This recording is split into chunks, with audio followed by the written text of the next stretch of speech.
See, good morning everybody. Today we are going to learn what is film adaptation for our paper number 3rd for semester 3rd, that is literature and cinema. In the previous lecture we learned about the syllabus, and the second lecture, that is I put up the recording on your group, that is about novel to film adaptation theories. But it is necessary to know what is film adaptation first of all. So we are going to learn what is the meaning of film adaptation and theories of film adaptation from the particular site Wikipedia. All of you know this site, and you can go online, search for film adaptation on Wikipedia. First, a film adaptation is the transfer of a work or story. See, what is the meaning of adaptation? That is transfer. To some extent we think adaptation means adopt a child, the particular meaning of it. एखादं मूल दत्तक घेणं, ॲडॉप्टेशनचा हा एक अर्थ आपण माहीत आहे आपणाला. So in this particular theoretical part of film adaptation, you are going to learn what is the transfer of a work or story. Transfer काय होतं स्टोरीचं? in whole or in part to a feature film. आता whole or in part म्हटलं आहे. whole म्हणजे पूर्णपणे किंवा त्यातला थोडासा भाग. Although often considered a type of derivative work, film adaptation has been conceptualized recently by academic scholars such as Robert Stamp and dialogic process. As we seen in our last online lecture, that Robert Stamp and dialogic process, how it is dialogue made by the film director and put up into the film. कशा पद्धतीनं director पुस्तकामधल्या असलेल्या एक्स्ट्रॅक्टचं detailed डायलॉगिक प्रोसेसमध्ये conversion करतो आणि ते फिल्ममध्ये येतं. So while the most common form of film, अगोदर काय होतं, फिल्म ॲडॉप्टेशन डेरिव्हेटिव्ह वर्क म्हणलं जायचं की दोन भागामध्ये एक फिल्म एक लिटरेचर असा दोन भाग असायचे. पण आता इथं काय म्हणतो, अकॅडमिक स्कॉलरनी त्याला एक थेरॉटिकल पार्ट दिलेला आहे की कशा पद्धतीनं ती डायलॉगिक प्रोसेस होते फिल्ममध्ये. नॉवेल टू फिल्म, आपण इथं नॉवेल टू फिल्म हे अभ्यासतो, हे लक्षात ठेवा, किंवा ड्रामा टू फिल्म. तुम्हाला पर्टिक्युलरली ह्या सेमिस्टरला एक ड्रामा प्रिस्क्राईब्ड आहे, कॉमेडी ऑफ एरर्स. वाचला का कोणी? मी लास्ट लेक्चरला सांगितलं होतं. And the next part, how the most common form of film adaptation is the use of a novel as the basis. मूळ गाभा कशाचा वापरायचा आहे? फक्त नॉवेलचा. त्याला म्हणायचं फिल्म ॲडॅप्टेशन. खूप साधा सरळ अर्थ. Other works adapted into films include non fiction including journalism. आणि बाकीचे जे वर्क्स इन्क्लूड होतात ते जर्नालिस्टिक रायटिंगमध्ये होतात, जे आपण रिव्ह्यूज वाचतो कोणत्याही फिल्मचे, कोणत्याही बुकचे. Most of the time film ही त्याची डेट ठरलेली असते, पण ती डेट कोणत्या वाराची असते? तर फ्रायडेची, सगळ्यांना माहीत आहे. आणि त्याचे रिव्ह्यूज हे सॅटर्डेला न्यूजपेपरमध्ये येत असतात. सो जर्नालिझममध्ये आणि नॉवेल टू फिल्म अशा पद्धतीनं आपण ते नॉवेल बघतो. रिव्ह्यू रायटिंग एक असतं आणि आपण ते एखाद्या नॉव्हेलचं, आणि फिल्म झाल्यानंतर त्याचं फिल्मचा आपण रिव्ह्यू आपण जर्नालिझममध्ये वाचतो. इन्क्लूड नॉन फिक्शन, ते मात्र नॉन फिक्शनमध्ये येतं, ते फिक्शनमध्ये येत नाही. Autobiographical works, comic books, scriptures and plays, historical sources and even other films. Adaptation from such diverse resources has been a ubiquitous practice of filmmaking since the earliest days of cinema in 19th century Europe. आता सिनेमाच्या अगोदरचे दिवस कोणते दाखवलेले आहेत? हे सुरुवातीचा काळ 19th सेंचुरीमधला. आणि ऑटोबायोग्राफिकल वर्कसुद्धा त्याचं फिल्ममध्ये कन्व्हर्जन झालेलं आहे. त्यानंतर कॉमिक बुक्सचंसुद्धा फिल्ममध्ये कन्व्हर्जन झालेलं तुम्ही बघता, किंवा स्क्रिप्चर्स जे असतात हिस्टॉरिकल स्क्रिप्चर किंवा प्लेज त्याचं नॉव्हेलमध्ये ॲडॉप्टेशन होतं. अशा डायव्हर्स रिसोर्सेस वापरून फिल्म्स बनवल्या जातात. In contrast to when making a remake, आता आपण बऱ्याचदा म्हणतो it is a remake of that movie. एका फिल्मचं दुसऱ्या फिल्ममध्ये जे कन्व्हर्जन केलं जातं त्याला रिमेक म्हटलं जातं, बरोबर आहे. पण रिमेक आणि ॲडॉप्टेशनमध्ये फरक आहे. So movie directors usually take more creative liberties when creating a film adaptation. त्यामुळं नॉव्हेलचं कन्व्हर्जन फिल्ममध्ये होताना बरेचसे बदल होतात आणि आपण ते ॲक्सेप्ट करतो का, कारण त्या थेरीज मांडल्या गेलेल्या आहे. नेक्स्ट पार्ट आहे इलिजन अँड इंटरपोलेशन. आता ह्याचा अर्थ काय, कशा पद्धतीनं नॉव्हेलचं रूपांतर हे फिल्ममध्ये केलेलं असतं. इन 1924, हे थोडंसं हिस्टॉरिकल बॅकग्राऊंड आहे, ह्याला तुम्हाला डिटेल वाचायची गरज आहे. पण एक्झाम पॉईंट ऑफ व्ह्यूनं तुम्ही बघितलं तर तुम्हाला त्या थेरीज 3 ते 4 थेरीज ज्या दिलेल्या आहेत, elision and interpolation and again कोणती theory, film adaptation as a interpretation. ह्या 2 थेरीज जास्त महत्त्वाच्या आहेत.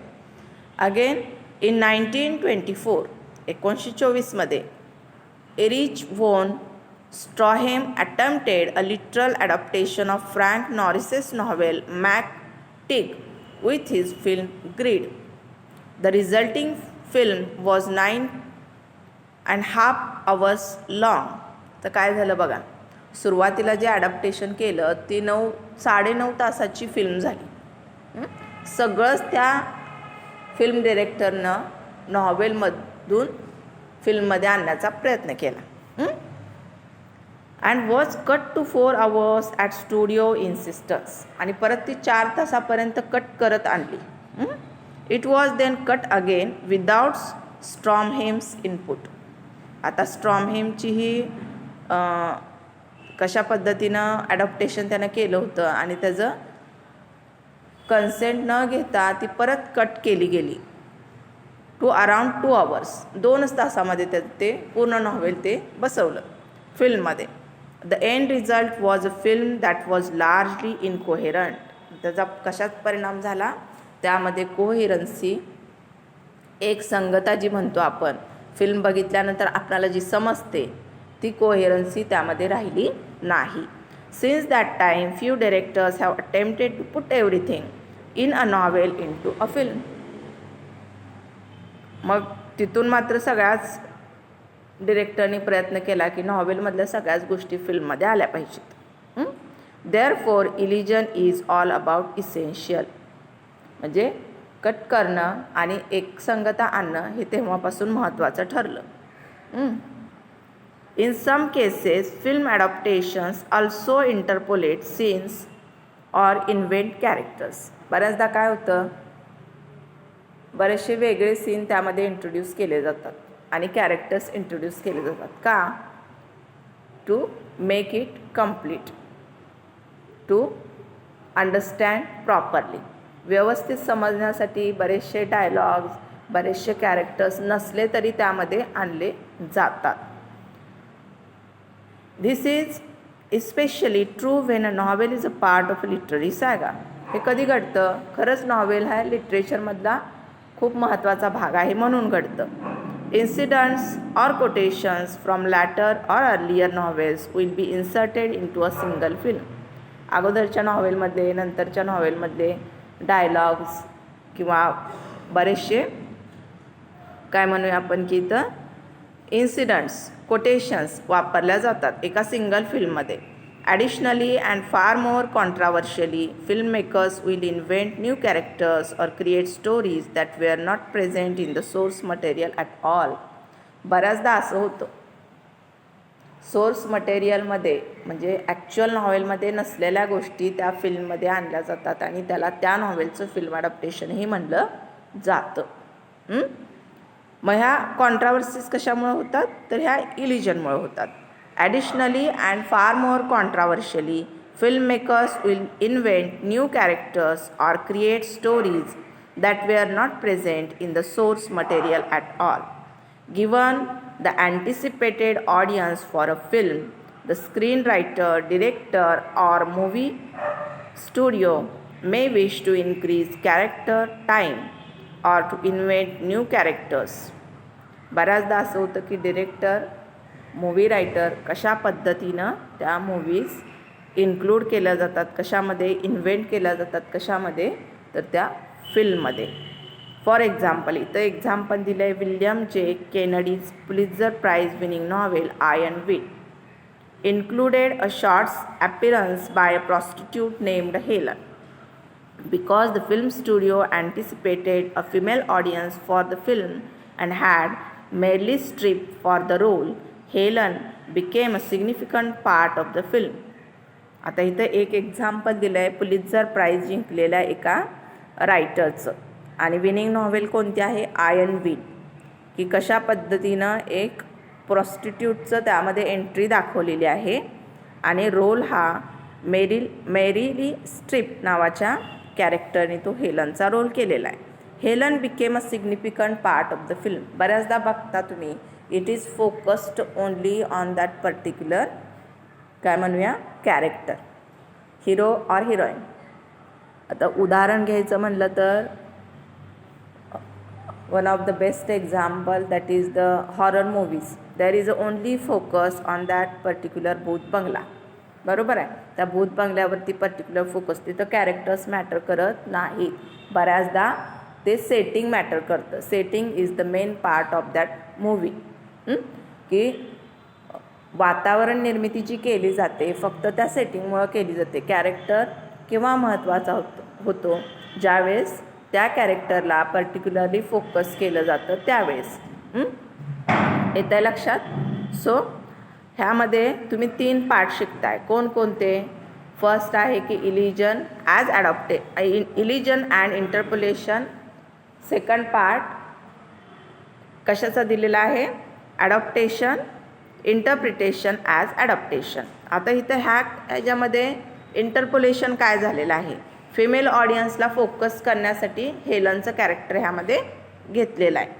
So became a significant part of the film. However characters are also sometimes invented to provide the narrative voice. आता narrative voice म्हणजे काय? तर narration जे केलं जातं तो पर्टिक्युलर कॅरेक्टरच करतो. मग तुम्ही अभ्यासता फर्स्ट पर्सन नॅरेशन आणि थर्ड पर्सन नॅरेशन. ह्याचा अर्थ बघा काय आहे.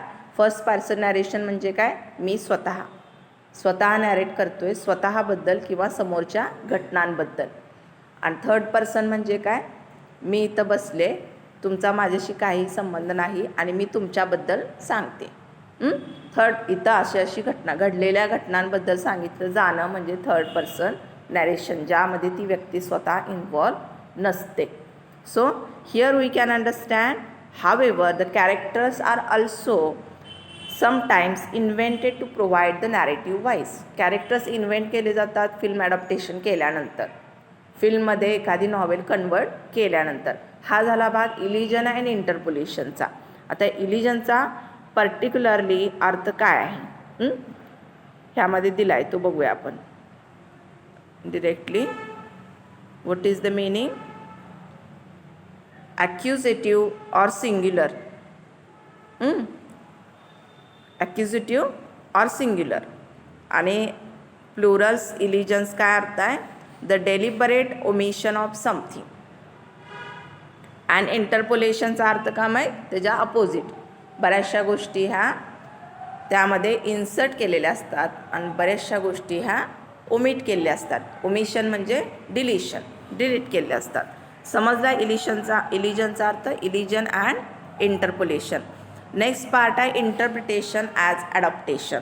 ह्या थेरीज आहेत बरं का, फिल्म ॲडॉप्टेशनच्या ह्या थेरीज आहेत ज्या तुम्हाला एक्झाममध्ये जर ऑफलाईन एक्झाम झाली तर येणार आहेत. तुमची काय न्यूज आली ऑफलाईन ऑनलाईनची?